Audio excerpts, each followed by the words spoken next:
uma verdade, né? Eu acho que não. Kardec está falando aqui no sentido do...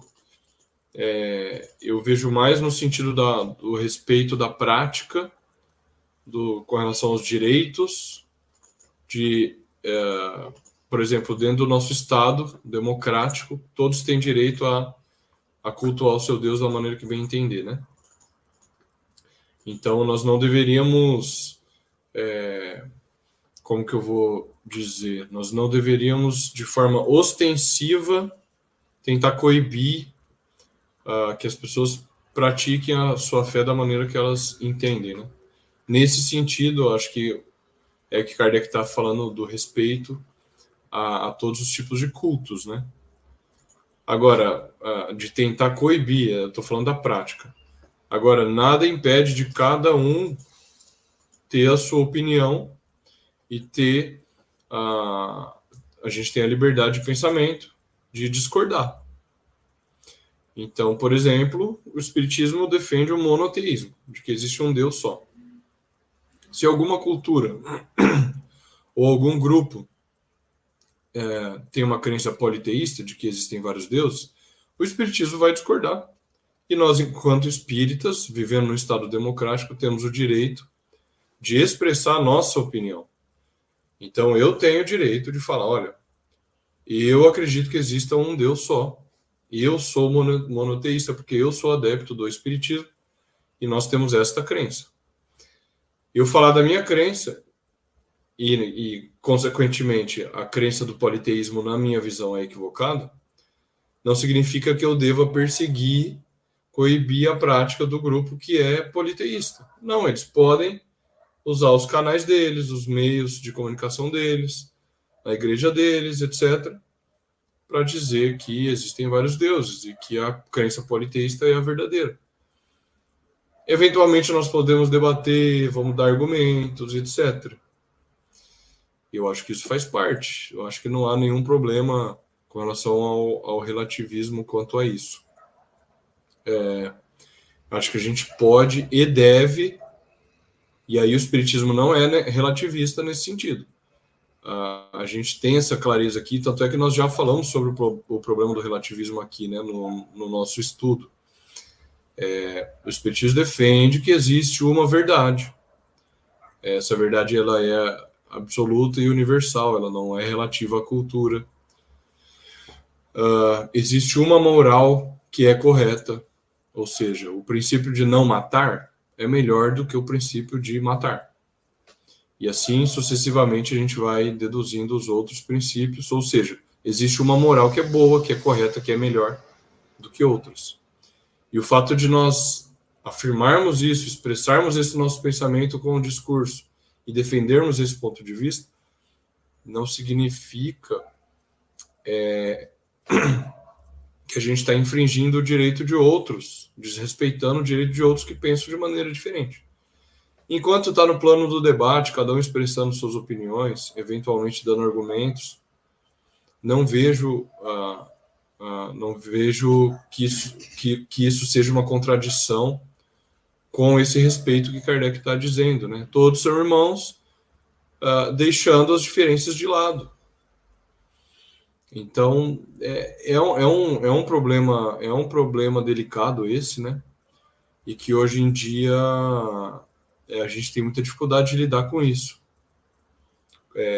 Diferenças de opiniões, diferenças de visões de mundo, convivendo ao mesmo tempo, sem você necessariamente coibir a prática do outro, né? Hoje tem muita dessa confusão, ou seja, conflitos religiosos, algumas religiões tentando impor pela violência a sua visão sobre outros.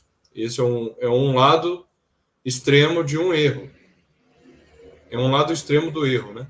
E o outro lado extremo do erro as pessoas não podem falar que existe uma verdade, porque senão estão sendo intolerantes com as outras visões. Eu acho que os dois estão errados.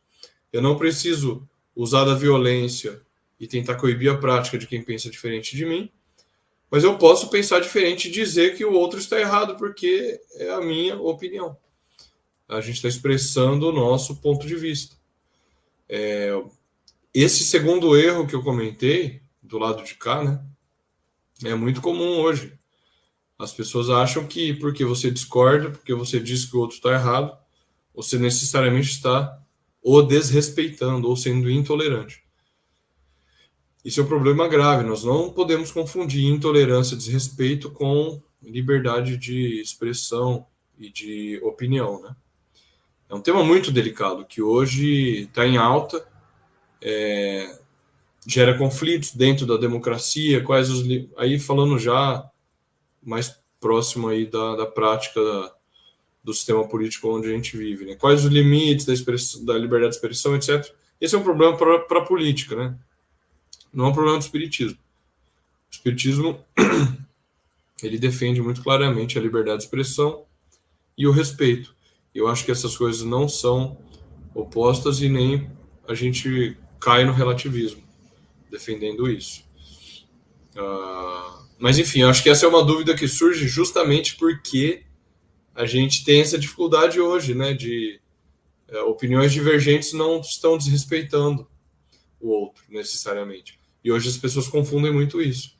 O fato de você defender uma verdade e dizer que o outro está errado, as pessoas já acham que você está desrespeitando ou sendo intolerante, né? Que, na minha visão, não é correto.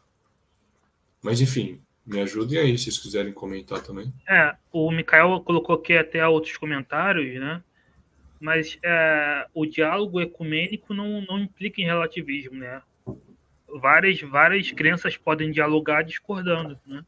Então, não implica em relativismo epistemológico, né?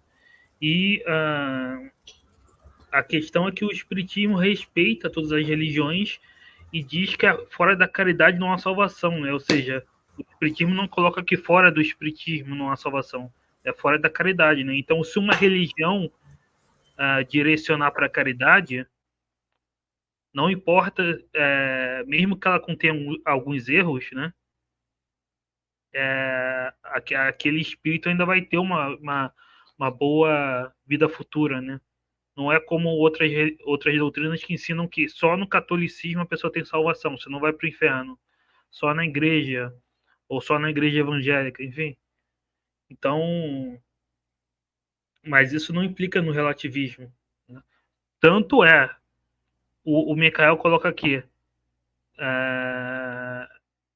sobre combater crenças errôneas. O próprio Kardec combate a crença no inferno, né? O que é o céu e o inferno, a obra de Kardec, se não um combate à doutrina do inferno, doutrinas católicas? Ele combate, né? O que ele diz é que ele aceitava pessoas de outras religiões que queriam se interessar pelo espiritismo, né? Não havia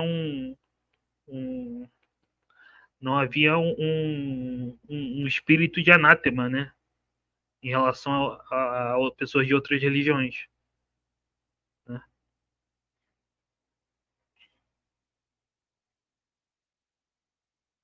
Michel, quer?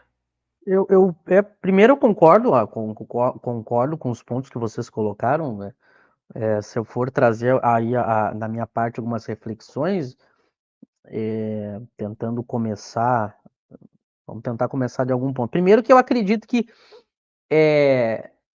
qualquer leitura simples da obra de Kardec já não deixaria dúvidas, né? Então a pessoa que fizesse essa confusão não seria culpa do texto kardeciano, né? Então, primeira parte do conhecimento, a pessoa não chegaria a essa confusão, bastava uma leitura simples da obra de Kardec que já veria, né? Outro ponto que eu colocaria, eu tenho notado, às vezes a gente quer tornar uma complexa uma discussão para algo que é simples, tá? Eu vejo muito isso nos estudos espíritas aí Brasil afora, que eu acompanho, as pessoas elas tentam tentar tornar complexo em Kardec algo que é simples. E aí as pessoas ficam horas debatendo algo que eu tenho percebido ao estudar Kardec que é mais simples às vezes do que as pessoas tentam levar. Porque a ideia aqui é simplesmente o respeito, né? É uma conduta moral de respeito às crenças das pessoas, né? Não, agora, quanto à questão